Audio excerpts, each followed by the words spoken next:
오늘은 이제 3년 동안 서로 전쟁을 하지 않고 지내었더라라는 제목으로 함께 하나님의 말씀을 살펴보겠습니다. 부제는 하나님께서 은혜를 주실 때 깨닫지 못하면 결국 멸망할 수밖에 없으므로 그리스도인은 세상이 화해의 손짓을 보일수록 더 깨어 있어야 합니다라고 이렇게 정했습니다. 우리는 지난주에 오래 참으시는 하나님의 인내가 한계에 다다라서 끝내 아합과 이세벨에게 하나님의 정죄와 심판이 임하게 되었다는 열왕기상 21장의 말씀을 살펴보았습니다. 이제 오늘은 열왕기상 맨 마지막 장인 22장의 말씀을 저희들이 이제 함께 보고자 합니다. 열왕기상 22장에도 한 가지 특이한 점이 있다면 여기서 대언자 엘리야는 전혀 등장하지 않고 북이스라엘과 남유다와의 관계 및 시리아와의 제3차 전쟁과 같은 당시 국내외 정세를 이제 다루고 있습니다. 전에 20장에서도 한 무명의 대언자가 이제 등장을 했었는데 오늘 본문에서는 또 다른 하나님의 사람인 대언자 미가야라고 하는 하나님의 종이 엘리야를 대신해서 등장하고 있다는 점입니다. 자, 이제 열왕기상 16장 29절에서 22장 전체 내용은 아합 왕과 대언자 엘리야의 대결, 남북의 두 왕의 통치에 대해서 이제 다루고 있습니다. 그 가운데 아합이 나봇의 포도원 탈취 사건을 다루는 지난 21장에 이어서 오늘 22장 1절에서 40절에서는 아합이 시리아의 벤하닷과의 마지막 제3차 전쟁에서 죽게 됨으로써 결국 자신의 최후를 맞이하게 된다는 그런 내용을 이제 다루고 있습니다. 자, 오늘 본문 말씀은 이러한 22장 1절에서 40절에 기록된 내용의 시작 부분으로 길라앗에 있는 라못 지역을 다시 되찾기 위한 북이스라엘 아합 왕과 남유다의 여호사밧 왕이 군사적으로 동맹을 맺어 시리아와 싸우자는 그런 내용이 담겨져 있습니다. 여러분도 아시다시피 아합은 어떤 왕이었습니까? 이스라엘 역사상 가장 사악한 왕으로 알려진 반면에 여호사밧은 하나님이 보시기에 선한 왕으로 알려져 있습니다.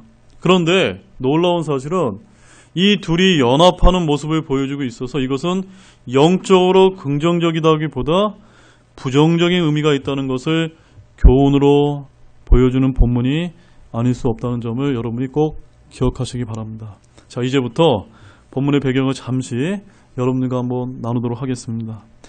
아합과 벤하닷의 제3차 전쟁은 제2차 전쟁이 있었던 때로부터 3년 후인 BC 853년에 있었습니다. 자, 본문 1절 말씀 한번 보십시오. 시리아와 이스라엘이 3년 동안 서로 전쟁을 하지 않고 지내었더라. 몇 년 동안이요? 3년 동안입니다. 1, 2차 전쟁이 있었던 이 벤하닷의 침공으로 이 북이스라엘 땅에서 벌어진 반면에 제3차 전쟁은 아합이 길라 라못을 수복하기 위하여 시리아로 원정을 떠남으로써 이제 발생을 하였습니다. 또한 이 3차 전쟁에서 북이스라엘 아합 왕과 남유다의 여호사밧 왕이 동맹을 맺고 시리아와 전쟁을 벌였다는 점도 매우 특이한 상황입니다. 당시 이 아합과 여호사밧은 사돈관계를 맺고 친밀하게 지니고 있었다라고 이제 성경이 알려주고 있습니다. 즉 아합의 딸인 아달랴라고 하는 그 딸과 여호사밧의 아들인 요람이라고 이제 기록된 그 아들이 있었는데 이 요람이라고 하는 이 아들은 또 다른 성경에서는 다른 부분에서는 여호람이라고 이제 기록되어 있습니다. 그 성경에는 요람과 여호람이 다른 인물이 아니라 같은 인물이라는 걸 여러분이 좀 기억하시기 바랍니다. 이 둘이 이제 결혼함으로써 두 왕은 서로 사돈 관계를 맺고 있었다는 점입니다. 자, 이에 대해서는 제가 뒤에 가서 좀 더 자세하게 여러분들과 말씀을 나누도록 하겠습니다. 그런데 이제 본문을 보게 되면 남유다의 여호사밧 왕이 북이스라엘 아합 왕에게 내려간 것으로 이제 나타나고 있는데 이는 아마도 시리아가 점령한 길라 라못을 먼저 공격하고자 하는 계획을 가지고 있었던 아합 왕의 초청 때문에 이루어졌던 것으로 그렇게 이제 보여집니다. 자, 본문 2절 말씀 한번 보십시오. 셋째 해 유다왕 여호사밧이 이스라엘 왕에게 내려가매. 자, 여러분 이 말씀을 보면서 한 가지 흥미로운 점을 발견하셨습니까? 어떤 점이 있을까요, 여러분? 어떤 점이 있을까요? 분명히 아까 지도 보셨죠? 남쪽이 유다고 위쪽이 북이스라엘이잖아요. 그러면 지금 여호사밧이 지금 이스라엘 왕에게 올라간 건데 지금 성경은 뭐라고 얘기합니까? 내려가매라고 말씀하고 있는 이 표현이 대단히 흥미롭다는 점입니다. 왜 하나님께서 이렇게 기록해 주셨을까요? 왜 하나님께서는 올라가는 것이 아니라 내려가매라고 표현하고 있을까요? 아무도 무언가 영적으로 보았을 때 여호사밧이 잘못된 방향으로 가고 있음을 암시하는 표현을 이라는 것을 보여주는 것 같다라고 저는 여러분에게 말씀을 드립니다. 여러분들 그렇게 동의가 되시십니까? 네. 이제 여호사밧이 아합에게 내려갔을 때 아합이 그에게 길라 라못 땅을 되찾기 위해 남북 간의 동맹을 제의한 것으로 이렇게 나타나고 있는데 그 말씀도 보겠습니다. 3절과 4절 말씀 함께 보겠습니다. 이스라엘 왕이 자기 신하들에게 이르되 길라스에 있는 라못은 우리의 것인데 우리가 시리아 왕의 성에서 그것을 취하지 아니하고 잠잠히 있음을 너희가 아느냐 하고 여호사밧에게 이르되 당신은 나와 함께 라못 길라스로 싸우러 가시겠느냐 하니 여호사밧이 이스라엘 왕에게 이르되 나는 당신과 같고 내 백성은 당신의 백성과 같으며 내 말들도 당신의 말들과 같나이다 하고 이 아합과 여호사밧의 둘의 관계가 어때 보입니까? 굉장히 친밀하게 보이죠. 특별히 이 여호사밧이 아합에게 내가 갖고 있는 모든 것이 당신의 것과 같습니다라고 이렇게 굉장히 유화적인 이제 제스처를 취하고 있는 것을 우리가 볼 수가 있습니다. 근데 여기서 한 가지 의문은요. 아합 왕의 이런 제의가 있었긴 하지만 그 땅은 아합 왕이 다스리고 있던 북이스라엘 땅에 있었기 때문에 자신의 능력으로도 이미 1, 2차 전쟁을 통해서 한번 승리한 적이 있었기 때문에 굳이 이렇게 여호사밧에게 제의를 하지 않았다 하더라도 저는 이제 수복을 할 수 있는 그런 능력은 갖추지 않았는가라고 생각이 되어지는데 오늘 본문 말씀에 보면은 이 사악한 아합 왕이 이 선한 왕이었던 여호사밧에 그런 제의를 하고 이 여호사밧이 그에 흔쾌히 응했다는 점이 매우 흥미롭지 않을 수가 없다는 점입니다. 그러나 사실 이 여호사밧이 아합에게로 가기 전에 이미 군사 동맹은 이루어졌을 것입니다. 한편 아합으로부터 이 길라 라못을 연합으로 치자는 제의를 받은 여호사밧은 제3차 전쟁에 출전에 앞서 주님께 여쭤보자고 이 아합에게 요청을 했다는 점입니다. 자, 그 말씀도 보겠습니다. 5절 말씀 보십시오. 여호사밧이 또 이스라엘 왕에게 이르되 원하건대 오늘 주의 말씀에 여쭤보소서 하니라. 바로 이런 점이 사악한 아합 왕과 선한 왕이었던 여호사밧 왕의 차이점이라는 것입니다. 저와 여러분도 동일하게 어떠한 문제를 놓고 우리가 결정을 할 때 누구에게 물어봐야 됩니까? 하나님께 여쭤보는 이런 신실한 그리스도인의 삶을 사시기 바랍니다. 아무튼 이 아합은 대언자 400명가량을 불러 모아서 그들에게 주의 뜻을 구하게 하였는데 그들은 한결같이 아합의 승리를 장담하는 이런 대언을 하게 되었습니다. 물론 이들은 모두 거짓 대언자들로서 참 대언자인 미가의 증언에 의하면 이들은 아합을 심판하기 위해 하나님의 뜻을 수행하고자 하는 천사가 22절 말씀에 보게 되면 거짓말하는 영이 되어서 그들의 입에 거짓을 넣어준 결과 아합이 이제 3차 전쟁차 시리아를 공격하면 승리할 수 있다라고 이렇게 부추겼다는 점입니다. 자, 이런 말씀을 보면서 저와 여러분들은 매우 난해한 내용으로 우리가 들릴 수가 있지만 저와 여러분은 이 기록된 말씀을 있는 그대로 믿으시기 바랍니다. 아무튼 여기서 400명의 거짓 대언자들 중에 특히 시드기야라고 하는 거짓 대언자가 나와서 11절 말씀을 보게 되면 아합의 승리를 확신한다는 표시로 쇠로 뿔들을 만들고라고 이렇게 대언을 하자 이에 다른 모든 거짓 대언자들도 함께 결국 12절에서 뭐라고 이야기하고 있습니까? 라못 길라앗으로 올라가 형통하소서 주께서 그것을 왕의 손에 넘겨주시리이다라고 이렇게 이제 대언을 하게 되었습니다. 이 말이 어떤 뜻입니까? 지금 아합 왕이 지금이라도 당장 라못 길라앗으로 가시는 것이 하나님의 뜻이기 때문에 지금 싸우면 이길 것이라 입을 모아서 아합 왕을 부추겼다는 점입니다. 결국 여호사밧 왕이 신중에 신중을 기하여 다른 대언자를 불러 하나님의 뜻을 묻기를 요구하였지만 결국 대세를 꺾지 못하고 북이스라엘과 남유다 연합으로 시리아와의 제3차 전쟁의 출전은 강행되고 말았다는 점입니다. 자, 29절 말씀 보십시오. 이처럼 이스라엘 왕과 유다 왕 여호사밧이 라못 길라앗으로 올라가니라. 올라갔다고 이야기하고 있습니다. 뭘 한 겁니까 지금? 시리아의 제3차 전쟁을 위해서 그 둘이 연합으로 공격을 했다는 점입니다. 자, 여기까지 오늘 살펴본 본문의 개략적인 내용과 배경인데요. 그럼 오늘 본문 속에 어떠한 영적 교훈들이 담겨있는지 한 두 가지 정도만 여러분들과 깊이 한번 살펴보는 시간을 갖도록 하겠습니다. 먼저 첫 번째 교훈은 한번 따라해 보시기 바랍니다. 하나님께서 은혜를 주실 때 이를 깨닫지 못하면 결국 멸망할 수밖에 없습니다. 여러분, 이 말씀의 의미를 잘 이해하셨습니까?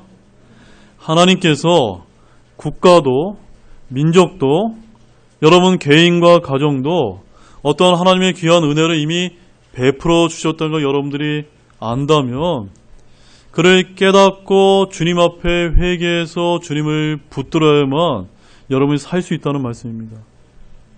결국 하나님께서 은혜를 주실 때 이를 깨닫지 못하면 결국 멸망할 수밖에 없다는 그 부분을 잊지 않으시면서 이 말씀을 들어주시기 바랍니다. 다시 우리 본문 1절 말씀을 다시 한번 보겠습니다. 함께 읽겠습니다. 시리아와 이스라엘이 3년 동안 서로 전쟁을 하지 않고 지내었더라. 자, 우리가 1절 말씀을 다시 보면 시리아와 북이스라엘 사이에 서로 전쟁을 하지 않은 기간이 몇 년이요? 무려 3년 동안이나 되었다라고 기록을 하고 있습니다.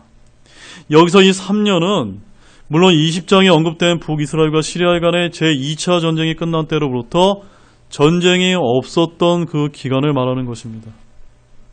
이처럼 시리아와 북이스라엘 사이에 전쟁이 없었던 이유가 여러분 무엇 때문이라고 여러분 생각이 되어지십니까? 무엇 때문이었을까요? 많은 학자들은 어떻게 이야기를 하냐면요. 잘 들어보십시오. 당시 국제 정세와 관련해서 이제 설명을 하고 있는데요. 아시리아가 강력한 팽창 정책을 펴고 있었기 때문에 주변 국가들이 여기에 대처하느라 이웃의 다른 나라와 전쟁을 벌일 여유가 없었다고 아주 그럴듯한 이제 설명을 하고 있다는 점입니다. 물론 이것도 분명 시리아와 북이스라엘 사이에 3년간 전쟁이 없었던 주요한 이유였다고 저는 그렇게 생각되고 있습니다. 그러나 여기에는 또한 시리아가 제1, 2차 전쟁의 그 두 차례 전쟁에서 북이스라엘과 싸워 모두 패했기 때문에 다시 전쟁을 할 엄두를 내지 못한 이유도 있었을 것입니다. 아울러 이는 북이스라엘도 시리아와 전쟁할 의도가 없었던 결과라고 할 수 있습니다. 열왕기상 20장을 우리가 보게 되면 제2차 전쟁에서 패한 시리아 왕 베나닷이 아합 왕에게 이스라엘로부터 빼앗은 도시들을 돌려주겠다라고 협약을 하고 나서 살아서 다시 본국으로 돌아갈 수 있었다는 점을 우리가 볼 수가 있습니다.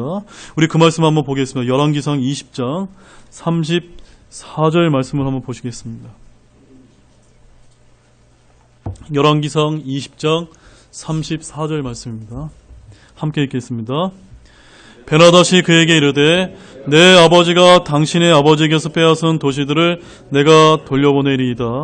또 내 아버지가 사마리아의 거리를 만든 것 같이 당신도 다마스쿠스에 당신을 위하여 거리를 만드소서 하니 이에 아합이 이르되 내가 이 언약을 주며 당신을 보내리라 하고는 이에 그와 언약을 맺고 그를 보내니라. 우리가 이 말씀을 보니까요, 이 아합이 적국의 수장이 베나닷을 놓아줬다는 것은 그와 맺은 언약을 그가 굳게 믿었음을 이제 의미합니다. 그래서 아마도 오늘 본문의 이 1절에 3년이라고 하는 이 기간은 아합 왕이 베나닷의 약속 이행을 기다리고 있었던 시간이라고도 이렇게 우리가 생각해 볼 수가 있다는 점입니다. 자, 여기까지가 우리가 말씀을 대하면서 신자가 아닌 세상 사람이라도 바라볼 수 있는 그런 관점이라고 저는 생각이 되어집니다. 그러나 저와 여러분과 같은 이런 그리스도인들은 이런 세상의 일반적인 세속적인 관점 말고 하나님의 섭리적인 관점에서 이 역사를 바라볼 줄 알아야 된다고 저는 믿습니다. 어떤 관점이요? 하나님의 섭리적인 관점이라는 점입니다. 사실 더 엄밀한 의미에서 우리가 보게 되면 이는 모두 하나님의 은혜의 섭리 때문이라고 할 수가 있습니다. 왜냐하면 이 땅의 모든 일이 그러하듯 전쟁 역시 누구에게 속한 것입니까? 하나님께 속한 것으로 전쟁을 일으키시는 분도 하나님이시오, 멈추게 하시는 분도 하나님이시기 때문에, 또한 주의 두려움을 주어 한 나라로 하여금 평화 가운데 안정을 누리게 하시는 분 역시도 전지전능하신 하나님이시기 때문입니다. 우리 두 말씀 한번 보겠습니다. 열왕기상 5장 4절 말씀 한번 찾아보시겠습니다. 이 열왕기상 5장 4절 말씀은 솔로몬 왕 당시를 이제 전해주고 있는 말씀입니다. 우리 함께 읽겠습니다. 그러나 이제 주 내 하나님께서 사방에서 내게 안식을 주셨으므로 대적도 없고 재앙도 없나이다.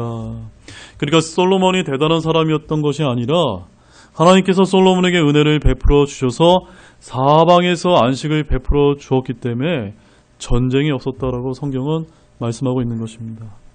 우리 한 말씀 더 가보겠습니다. 역대하 20장 3절 30절 말씀입니다. 이처럼 여호사밧의 영토가 평온하였더라. 그의 하나님께서 사방에서 그에게 안식을 주셨더라. 마찬가지입니다. 하나님께서 여호사밧 왕과 그의 남유다 왕국에게 은혜를 베풀어 주셔서 그 나라에 전쟁이 없도록 안식을 주셨다는 그런 말씀입니다. 이 솔로몬과 이 여호사밧의 공통점이 뭡니까? 이 두 왕이 당시에 하나님을 두려워했던 그런 선한 왕으로서 통치할 때라는 점입니다. 그래서 저는 이런 하나님의 말씀을 볼 때마다 우리 대한민국을 살 길이 바로 여기에 있다고 저는 믿고서 저와 여러분들이 열심히 기도해야 된다고 믿습니다. 아멘이시죠? 그러므로 1절에 언급된 이 3년이라는 이 전쟁 없는 평화 기간은 북이스라엘은 물론 특히 아합에게 있어서는 하나님의 각별한 은혜를 받은 때라고 할 수 있을 것입니다. 사실 아합은 하나님의 말씀은 제쳐두고 그의 사악한 아내 이세벨의 말을 듣고 온갖 우상 숭배와 악한 일들을 반복함으로써 이미 하나님으로부터 무서운 정죄와 심판을 선고받았음을 우리가 지난주에 이미 살펴보았습니다. 우리 그 말씀 다시 한번 보겠습니다. 우리 열왕기상 21장 21절에서 22절 말씀 보겠습니다. 보라, 내가 재앙을 내게 내려 내 후손을 없애되 담에 대해 소변 보는 자와 이스라엘 안에 갇힌 자나 남은 자를 아합에게서 끊어 버릴 것이요, 또 내 집을 느바세 아들 여로보암의 집같이 되게 하고 아히야의 아들 바하스의 집같이 되게 하려니 이는 내가 내 분노를 일으키려고 나를 자극하고 이스라엘로 하여금 죄를 짓게 하였기 때문이니라. 25절에서 26절도 읽겠습니다. 그러나 아까 같이 자신을 팔아 주의 눈앞에서 악을 행한 자가 아무도 없었으니 그의 아내 이세벨이 그를 부추겼더라. 그가 주께서 이스라엘 자손 앞에서 쫓아내신 아모리 족속이 행한 모든 것에 따라 우상들을 따르는 일에서 매우 가증하게 행하였더라. 이처럼 하나님께서는 아합과 이세벨에게 정죄와 심판 선고를 내리셔서 그가 이 심판의 선고를 듣고서 부족하나마 이 아합 왕이 하나님 앞에 겸손한 모습을 보여주게 되었습니다.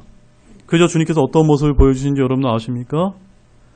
이 그에 대한 이런 겸손한 모습을 보시고 잠시 내리시겠다고 하는 그 심판을 유보하시고 이런 3년이라고 하는 은혜의 때를 주셨던 것입니다. 자, 우리 열왕기상 21장 27절에서 29절 말씀 한번 보십시오. 뭐라고 이제 전하고 있는지 한번 보시겠습니다. 아합이 그 말씀을 들을 때에 자기 옷을 찢고 굵은 배를 몸에 두르며 금식하고 굵은 배에 눕고는 천천히 가니라. 주의 말씀이 디셋 사람 엘리야에게 임하니라. 이르시되 아합이 내 앞에서 겸손히 행하는 것을 내가 보느냐. 그가 내 앞에서 겸손히 행하였으므로 내가 그의 시대에는 재앙을 내리지 아니하고 그의 아들의 시대에 그의 집에 재앙을 내리리라 하셨더라. 여러분, 이 말씀을 보면서 굉장히 흥미롭지 않습니까? 우리 하나님께서는요, 이렇게 사악하고 그지없는 악한 자라 할지라도 그가 조금이라도 이런 회개의 모습, 겸손의 모습을 보이기만 하면 하나님 어떤 반응을 보이십니까? 너무나 기뻐하시는 모습을 볼 수가 있다는 점입니다. 저희 생각으로는 정말 이해가 가지가 않습니다. 따라서 이렇게 잠시 유보된 심판과 3년이라는 이런 전쟁 없는 평화기간이라는 주님의 은혜가 주어졌을 때 마땅히 아합 왕이 어떤 모습을 취해야 했으면 됐을까요? 당연히 자신이 행한 죄악과 잘못을 철저히 회개하고 새로운 모습으로 거듭나려고 하는 노력을 했어야만 했습니다. 근데 어떻게 했습니까? 그는 행하지 않았습니다. 그래서 그는 하나님의 크신 은혜를 잊고도 이전의 죄악된 모습을 버리지 않았으며 새로운 모습으로 거듭나려고 하는 노력을 전혀 하지 않았다는 점입니다. 그래서 그는 결국 하나님의 말씀대로 비참한 최후를 맞이하고 말았다고 성경은 기록하고 있는 것입니다. 자, 우리 본문 34절에서 35절 말씀 한번 보십시오. 어떤 사람이 우연히 활을 당겨 이스라엘 왕의 갑옷 이음의 사이를 쏘니 그러므로 그가 자기 병거를 모는 자에게 이르되 내가 부상을 당할은즉 내 손을 돌이켜 나를 군대에서 데리고 나가라 하니라. 그날의 싸움이 더 커졌으므로 왕이 자기 병거에 남아 시리아 사람들을 막다가 저녁 때 죽으니 상처에서 나온 피가 병거의 한가운데 흘렀더라. 저녁 때 죽으니라고 이 사람이 누굽니까? 바로 북왕국 이스라엘의 그 사악한 아합왕의 그 죽음을 이야기하고 있는 것입니다. 그렇게 막강한 권세를 누렸던 이 자가 정말 어이없이 죽게 되는 그런 말씀을 전하고 있는 것입니다. 37절과 38절 말씀 보십시오. 이와 같이 왕이 죽음에 그들이 사마리아로 왕을 데리고 가서 왕을 사마리아에 묻으니라. 한 사람이 그 병거를 사마리아 연못에서 씻음에 개들이 그의 피를 핥았고 그들이 그의 갑옷을 씻었으니 주께서 그에게 하신 말씀대로 되었더라. 이렇게 아합은 시리아의 제3차 전쟁에서 이길 줄로 알았지만 결국 죽게 되었는데, 이러한 점에서 보면 아합의 멸망은 하나님께서 능동적으로 내리셨다기보다는 그 스스로 자초한 것이라고 볼 수가 있습니다. 즉 아합은 하나님께서 은혜를 주실 때 깨닫지 못하고 더욱 멸망하는 길을 고집함으로써 스스로 심판과 멸망을 자초했던 것입니다. 따라서 사랑하는 여러분, 오늘날 세상 사람들 역시도 이런 어리석음을 범하기는 마찬가지라는 점입니다. 그 세상 사람들 역시 이 주님의 교회를 통해서 심판의 경고가 분명하게 울려 퍼지고 있음에도 불구하고 여전히 하늘에서는 햇빛과 비가 내리고 세상이 평안한 것 같으므로 오히려 그러한 경고들을 조롱하며 죄악과 정욕을 따르는 삶을 계속하고 있다는 점입니다. 하지만 지금까지 그래왔던 것처럼 하나님께서 말씀하신 모든 일은 1.1획도 어김없이 그대로 이루어질 줄로 믿으시기 바랍니다. 그래야 현재 아무리 하늘의 해가 밝게 빛나도 언젠가 때가 되면 주의 날인 7년 환란기가 오게 되면 그 모든 빛을 잃고 캄캄한 어둠 가운데 경고하신 하나님의 놀라우신 재앙과 심판이 임하게 될 것입니다. 7년 환란기의 그때가 되면 지금처럼 하나님의 경고와 심판을 조롱하던 자들은 동굴과 바위 틈에 숨어 애통과 고통 속에서 비참한 최후를 맞게 될 것이라고 성경은 우리에게 대언을 하고 있습니다. 우리 그 말씀 한번 가보겠습니다. 우리 요한계시록 6장 12절에서 17절 말씀을 가보시겠습니다. 그분께서 여섯째 봉인을 여신 뒤에 내가 보니 보라, 큰 지진이 나며 해는 머리털로 짠 상복같이 검게 되고 달은 피같이 되며 하늘의 별들은 무화과나무가 강풍에 흔들릴 때 설익은 무화과가 떨어지는 것 같이 땅에 떨어지고 하늘은 두루마리가 함께 말리는 것 같이 말려 떠나가며 모든 산과 섬도 그들의 자리에서 옮겨지며 땅의 왕들과 위대한 자들과 부자들과 총대장들과 용사들과 모든 남자 노예와 모든 자유로운 남자가 동굴과 산들의 바위들 속에 숨고 산들과 바위들에게 이르되 우리에 떨어져 왕좌에 앉으신 분의 얼굴에서와 어린 양의 진노에서 우리를 숨기라. 그분의 진노의 큰 날이 이르렀으니 누가 능히 서리요 하더라. 여러분이 요한계시록 6장에 기록된 이 하나님의 재앙들이 어떻습니까? 무시무시한 재앙이 맞습니까?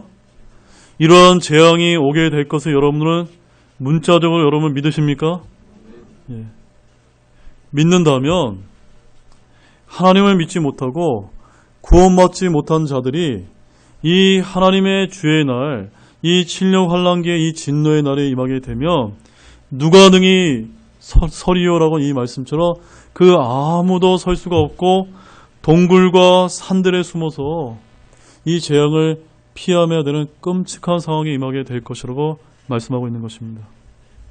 그러므로 사랑하는 여러분, 우리는 하나님께서 여느 때처럼 햇빛과 비를 내려주시고 여전히 평안을 주시는 이때에 더 두려워하는 마음과 하나님께 감사의 마음을 가지는 모든 분들이 되시기 바랍니다.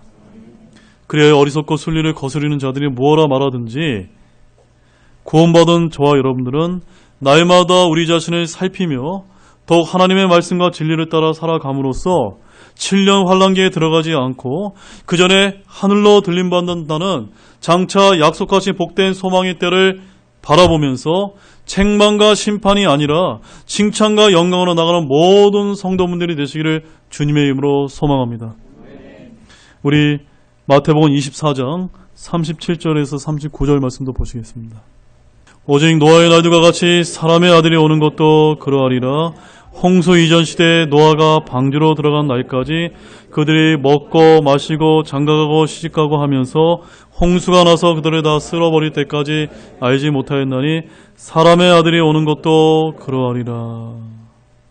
왜 하나님께서 주님의 지상 재림하시는 때에 그들이 먹고 마시고 장가가고 시집간다라고 이렇게 표현을 하고 계신 것일까요? 여러분 어떻게 이 말씀이 여러분이 이해가 되어지십니까?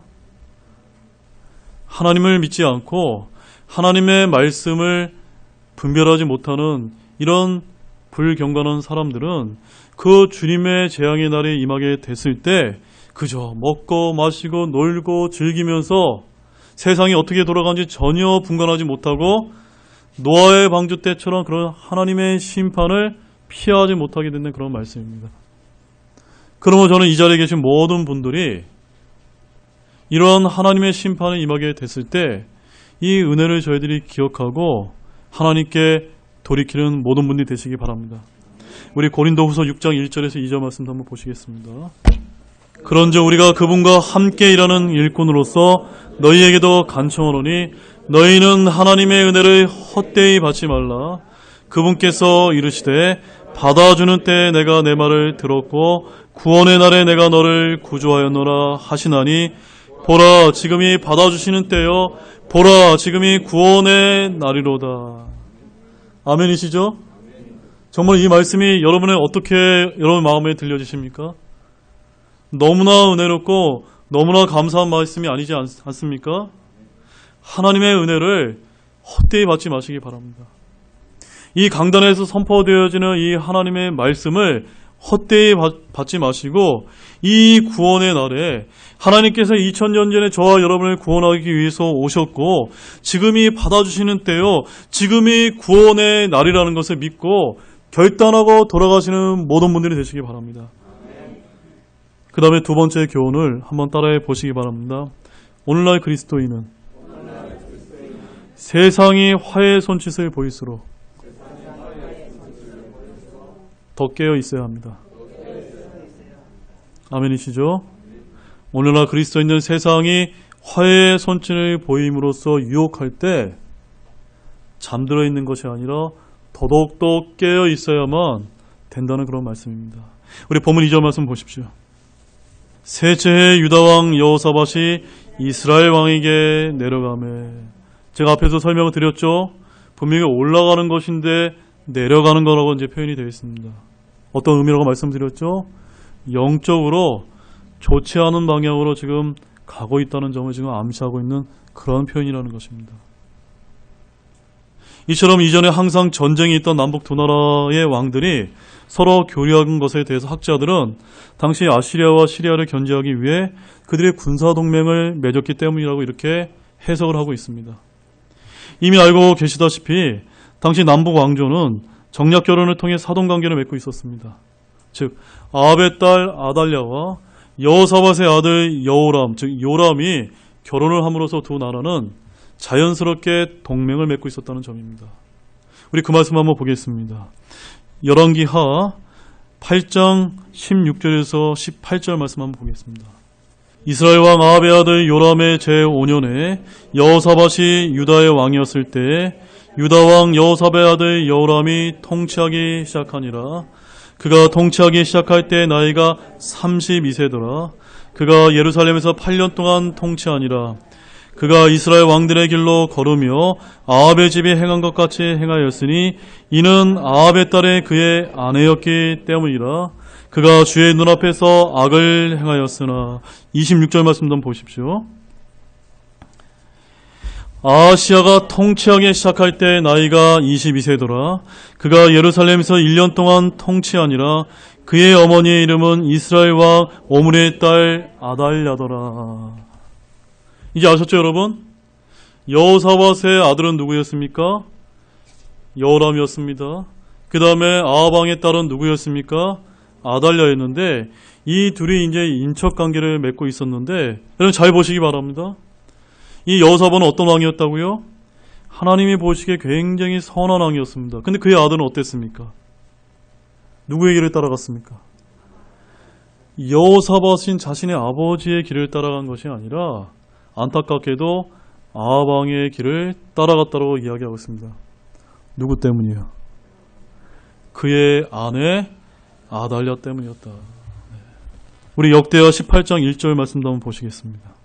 이제 여호사밧이 많은 재물과 명예를 소유하고 아합과 인척관계를 맺었더라. 즉 하나님 앞에 선한 왕이었던 이 여호사밧은 하나님께서 은혜를 베풀어 주셔서 많은 재물과 명예를 소유했을 뿐만이 아니라 하나님께서 전쟁 없는 안식까지 이제 베풀어 주셨습니다. 그러나 그가 어떤 일을 이제 하게 된 것입니까? 아합 왕과 인척 관계를 맺는 그런 안타까운 일을 행하게 되었다는 점입니다. 여기서 우리는 하나님께서 보시기에 선한 왕이었던 이 여호사밧과 달리 그의 아들 여호람이 장인이었던 사악한 아합의 길을 행한 것이 아합의 딸이자 그의 아내 아달랴의 영향 때문이었음을 주목할 필요가 있습니다. 무슨 말씀인지 아시겠죠? 그런데 본문 2절과 병행되는 역대기 말씀을 보게 되면 본전의 여호사밧의 방문은 막연한 사돈관계에 근거한 방문이 아니라 어떠한 특별한 목적이 있다는 것을 우리가 또한 볼 수가 있습니다. 역대하 17장을 보게 되면 이 여호사밧은 하나님을 두려워하는 의로운 왕이었으므로 하나님께서 경제적으로 군사적으로 매우 강성한 은혜를 베풀어 주셨음을 우리가 볼 수 있기 때문입니다. 자, 역대하 17장 1절에서 6절 말씀도 한번 보겠습니다. 그의 아들 여호사밧이 그를 대신하여 통치하고 이스라엘 향해 자기 세력을 강화하며 또 유다의 성벽을 두른 모든 도시에 군대를 주둔시키고 유다 땅과 자기 아버지 아사가 전에 취한 에브라임의 도시들의 수비들을 두었더라. 주께서 여호사밧과 함께 하셨으니 이는 그가 자기 조상 다윗의 처음 길로 걸으며 바알들에게 구하지 아니하고 오직 주 자기 아버지의 하나님께 구하며 그분의 명령들 안에서 걷고 이스라엘의 행위들을 따르지 아니하였기 때문이더라. 그러므로 주께서 왕국을 그의 손에서 굳게 세우심에 온 유다가 여호사밧에게 예물을 가져왔으므로 그가 많은 재물과 명예를 소유하였더라. 주의 길들 안에서 그의 마음이 고무되매 그가 또한 유다에서 산당들과 작은 숲들을 제거하였더라. 여러분 여호사밧이 아합 왕과 비교해봤을 때 어떻습니까? 굉장히 멋지죠? 그래서 하나님께서 이 여호사밧과 남유다에 하나님께서 복을 허락해 주셨던 것입니다. 그래서 저는 저와 여러분들이 특히 우리나라가 나아가서 살 수 있는 길이 바로 여기 있다고 저는 그렇게 굳게 믿고 있습니다. 여러분들 그렇게 믿어지십니까? 이 대한민국에서도 우상을 섬기지 않고 주님을 두려워하는 의로운 지도자가 통치하게 될 때라야 하나님의 은혜로운 평화로운 기간이 주어질 수 있다는 사실을 깨닫기 바랍니다. 최근에 제가 들었던 아주 안타까운 소식 중에 한 가지가 이 우한발 코로나가 있을 때 어떻게 하면 우리가 하나님께 회개하고 기도함으로 이 하나님의 역병의 재앙이 멈출 수 있도록 저와 여러분들이 기도해야 됨에도 불구하고 이 대한민국에 지금 어떤 일이 벌어졌습니까? 저 대한민국 서울 수도 한복판에서 외교관들을 초청을 해가지고 무당들을 불러서 이 우한발 코로나를 씻기는 구술을 행했다는 점입니다. 이것이 지금 우리나라의 지금 영적 상황이라는 것을 여러분들이 반드시 잊지 마시기 바랍니다. 이럴 때일수록 저희들은 굿이 아니라 어떻게 해야 됩니까? 하나님께 기도로 들고 나가야 된다는 점입니다. 따라서 아합이 이러한 여호사밧을 초청한 데는 길앗 나못을 치기 위해 전쟁에 참여할 것을 종용하는 의도가 포함되어 있었습니다. 즉 아합은 자신의 목적을 달성하기 위해 여호사밧의 힘을 이용하고자 하였던 것입니다. 물론 여호사밧이 아합의 이러한 의도를 처음부터 알았는지 여부는 확실치 않습니다. 그러나 그는 설령 아합에게로 가서야 이런 아합의 뜻을 알았다 해서 시리아의 전쟁에 참여하는 문제에 대해서는 한 번쯤 더 생각하고 신중하게 판단해야 했습니다. 왜냐하면 아합은 하나님을 두려워하지 않는 자로서 열왕기상 21장 25절 말씀에 의하면 아합과 같이 자신을 팔아 주의 눈앞에서 악을 행한 자가 아무도 없었으니 라고 평가될 만큼 사악하게 그지없는 자였기 때문입니다. 하지만 여호사밧의 성품이 원래 선하고 순수했던 탓인지는 몰라도 그는 아합의 이런 음흉한 제위에 너무나 선뜻 응하고 말았습니다. 그리하여 이후의 기록을 보게 되면 여호사밧은 전쟁터에서 거의 생명을 잃을 뻔했을 뿐만이 아니라 하나님의 대언자로부터 심한 책망까지도 들어야만 했다라고 성경은 우리에게 알려주고 있는 것입니다. 그 말씀도 한번 가보겠습니다. 역대하 18장 31절 말씀입니다. 병거들의 대장들이 여호사밧을 보고 이르되 그는 이스라엘 왕이라 하니라. 그러므로 그들이 그를 둘러싸고 싸우려 하였으나 여호사밧이 크게 소리를 지르매 주께서 그를 도우시며 하나님께서 그들을 움직이사 그에게서 떠나게 하시니라. 자, 이해하셨죠, 여러분? 네. 이 여호사밧이 죽을 뻔했다는 겁니다. 가까스로 생명을 건졌고 역대하 19장 1절에서 2절 말씀도 보십시오. 유다왕 여호사밧이 평안히 예루살렘에 돌아와서 자기 집에 이르니라. 하나님의 아들 선견자 예후가 여호사밧 왕을 맞으러 나가서 그에게 이르되 왕이 경건치 아니한 자들을 돕고 주를 미워하는 자들을 사랑하셔야 하겠나이까. 그러므로 주 앞으로부터 진노가 왕에게 임하리이다. 지금 선견자 예후라고 하는 하나님의 종으로부터 이 여호사밧이 그동안 하나님이 보시기에 선한 행위를 많이 했음에도 불구하고 이 시점에서는 지금 무엇을 당하고 있는 것입니까? 책망을 당하고 있는 것입니다. 그러나 이러한 하나님의 책망이 주어졌을 때는 정말 하나님의 은혜임을 믿는 여러분들이 되시기를 바랍니다. 여기서 이 선견자 예후가 여호사밧에게 뭐라고 얘기합니까? 왕이 어떤 자를 도왔다고요? 경건치 않은 자들을 도왔다는 겁니다. 누구를 도왔습니까? 지금 사악한 아합 왕을 도왔다는 점을 지금 지적하고 있는 것입니다. 결국 저와 여러분은 이런 성경의 예를 통해서 인간관계, 특히 세상에 경건치 않은 자들과 교제할 때도 어떠한 신앙의 자세를 취할 필요가 있는지를 아주 분명하게 배울 수 있다는 점입니다. 그렇죠, 여러분? 어리석은 세상 사람들은 일반 세상 사람들조차도 신중함을 잃고 눈앞의 이익이나 상대의 태도에 현혹되어 섣불리 행동하다 치명적인 상처를 입는 경우가 종종 있습니다. 그런데 이는 우리 그리스도인들조차도 쉽게 범하는 잘못이기도 합니다. 즉 그리스도인들 가운데서도 세상 사람들의 사악한 관계를 잊고 웃음과 호의로 포장된 경건치 못한 사람들과 함께 죄악에 동참함으로써 결국 회복하기 어려운 피해를 입곤 한다는 점입니다. 저는 오늘 한국 교회들과 대부분 성도들이 이러한 점을 간과해 왔기 때문에 지금 영적으로 위기를 맞았다고 그렇게 믿고 있습니다. 하지만 여러분, 성경은 하나님을 모르는 세상에 경건치 않은 자들을 가르쳐 다음과 같이 이제 전하고 있습니다. 그 말씀 한번 보겠습니다. 시편 55편 21절 말씀입니다. 그의 입의 말들은 버터보다 미끄러우나 그의 마음속에는 전쟁이 있으며 그의 말들은 기름보다 부드러우나 실상은 꺼낸 칼이었도다. 굉장히 귀한 말씀이죠. 네. 우리가 지금 이 대한민국에서 이런 악한 일들이 벌어지고 있는 이런 상황 가운데 특별히 우리가 귀담아 드려야 될 그런 말씀이라고 생각됩니다. 특별히 유명한 정치인들이나 유명한 학자들이나 이런 사람들 가운데 우리가 조심해야 될 그런 사람들이 굉장히 저는 많다고 저는 믿고 있는데 우리 그리스도인이 이것을 분별하면서 굉장히 버터처럼 아주 부드럽고 화려한 말 속에 뼈가 있고 칼이 있다는 것을 잊지 않는 여러분들이 되시기 바랍니다. 그렇기 때문에 성경은 저와 여러분들에게 경건치 않은 자가 베푸는 음식 앞에 앉거든 더욱더 조심할 것을 경고하고 있다는 것 역시도 잘 알아야만 됩니다. 자, 우리 잠언 23장 1절에서 3절 말씀 좀 보겠습니다. 내가 시리자와 함께 앉아 먹게 되거든 내 앞에 무엇이 있는지 부지런히 살펴보고 내가 만일 시국에 빠진 자이거든 내 목에 칼을 주시니라. 그의 맛있는 음식들은 속이는 음식이니 그것들을 바라지 말라. 굉장히 의미심장하죠? 우리 6절에서 8절 말씀도 이어서 보겠습니다. 너는 악한 눈을 가진 자의 빵을 먹지 말고 그의 맛있는 음식을 탐내지 말라. 그가 자기 마음속으로 생각하듯이 실제도 그러한즉 그가 내게 먹고 마시라 할지라도 그의 마음은 너와 함께하지 아니하느니라.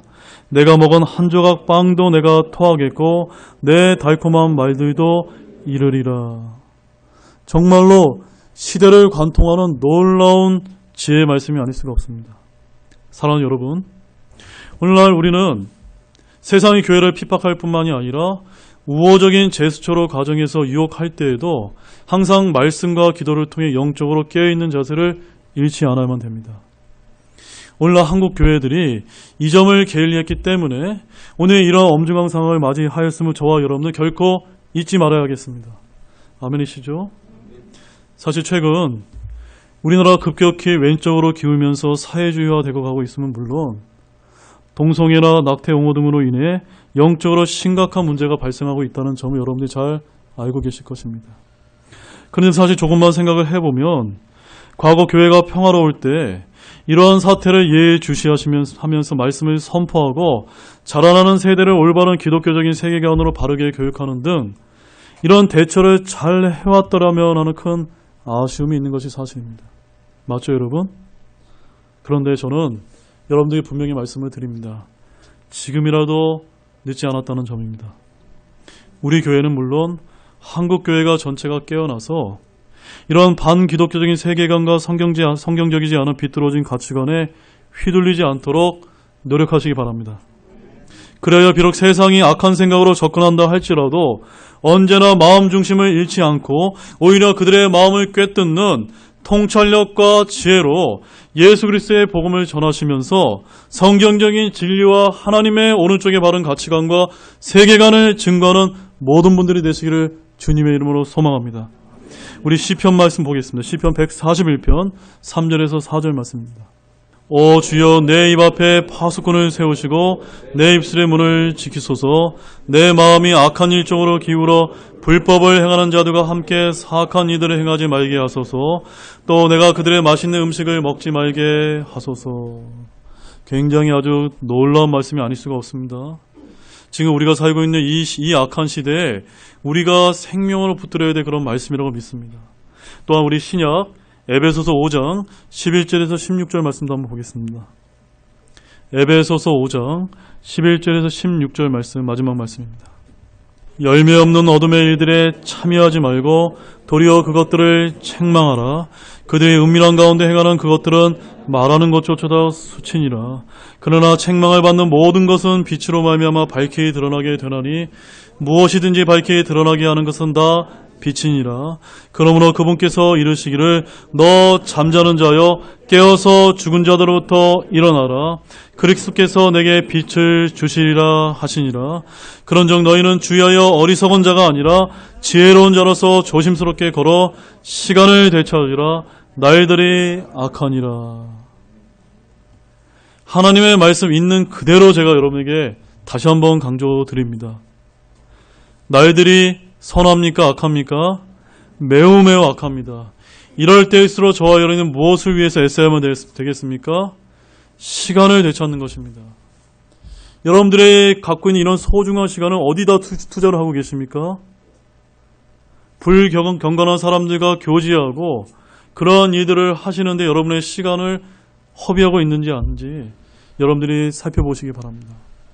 하나님의 바른 말씀을 읽고 깨닫고 공부하고 세상을 분별하면서 주님의 날을 소망하는데 여러분의 시간을 되찾는지 여러분들이 그것을 한번 깨달으시면서 어리석은 자가 아니라 이 악한 날에 지혜로운 모든 성도님 되시길 주님의 이름으로 소망합니다. 이제 결론을 맺겠습니다. 오늘 본문의 사건을 통해서 제가 두 가지 교훈을 도출했습니다. 첫 번째는 하나님께서 은혜를 주실 때 깨닫지 못하면 결국 멸망할 수밖에 없습니다. 두 번째, 오늘날 그리스도인들은 세상이 화해의 손길을 보일수록 더 깨어 있어야 합니다라고 두 가지를 말씀을 드렸습니다. 사랑하는 여러분, 제 아무리 막강한 권력을 가진 통치자라 할지라도 하나님께서 은혜를 베풀어 주셔서 회개의 기회를 주시고 계심을 깨닫지 못한다면 결국 스스로 멸망의 시간을 자초하고 말 것입니다. 따라서 하나님의 은혜를 깨달았다면 주님께로 돌이켜야만 됩니다. 지금 우리는 여태껏 한 번도 경험하지 못한 그런 상황 속에서 살고 있습니다. 분명 하나님의 목적하신 계획과 때가 있음을 저는 그렇게 굳게 믿고 있습니다. 여러분도 그렇게 믿으십니까? 이를 모두가 믿는 가운데 믿음을 잃지 않고 오직 주님만 바라보기를 소망합니다. 이 세상은 점점 타이타닉호처럼 침몰해가고 있기 때문에 저와 여러분 이를 막지 못할 수가 있을지도 모릅니다. 그러나 이럴 때일수록 공중 권세자분 통치자인 사탄이 지배하는 이 세상이 화해의 손짓을 보이며 유혹할수록 더더욱더 깨어서 시간을 되찾는 모든 성도분들이 되시기를 우리 주 예수 그리스도의 이름으로 축원드립니다. 우리 다 같이 일어나시겠습니다. 우리 다 같이 일어나시고 우리 하나님께 간절히 기도하는 시간을 갖도록 하겠습니다. 잠시 기도하도록 하시겠습니다.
우리 다 같이 초청창송 437장 내 맘의 주여 소망 되소서로 함께 부르시겠습니다.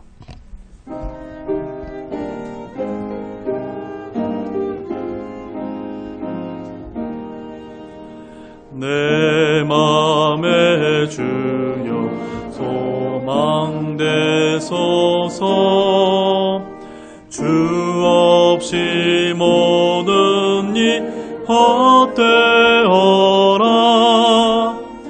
밤이나 낮이나 주님 생각 잘 때나 깰 때 함께 하소서 지혜의 주여 말씀으로써 언제나 내 안에 계시오니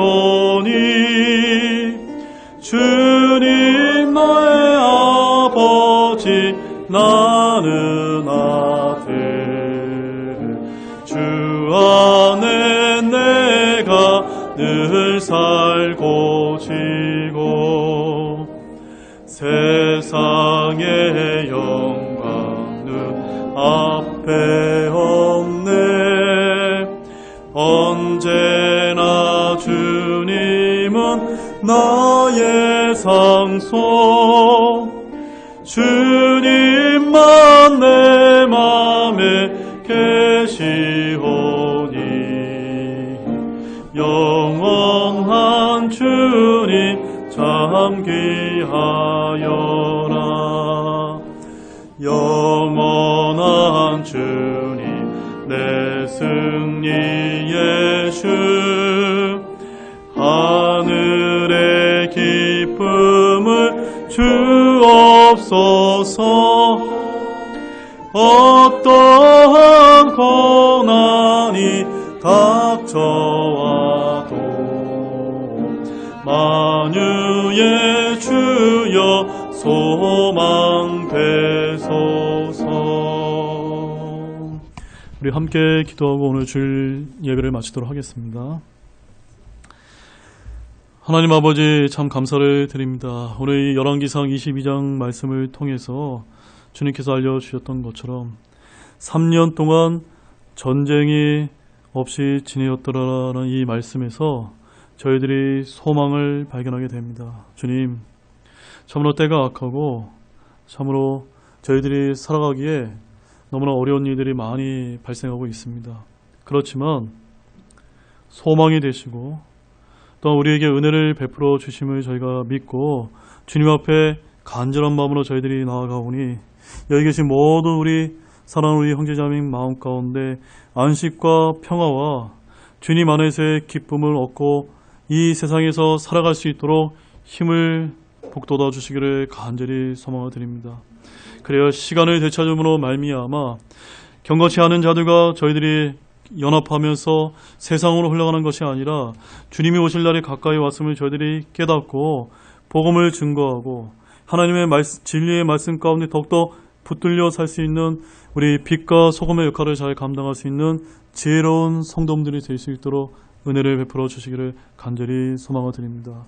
주님, 정말로 감사를 드리며 또한 한 주간도 주님의 은혜 가운데 붙들려 살 수 있도록 인도해 주시길 원합니다.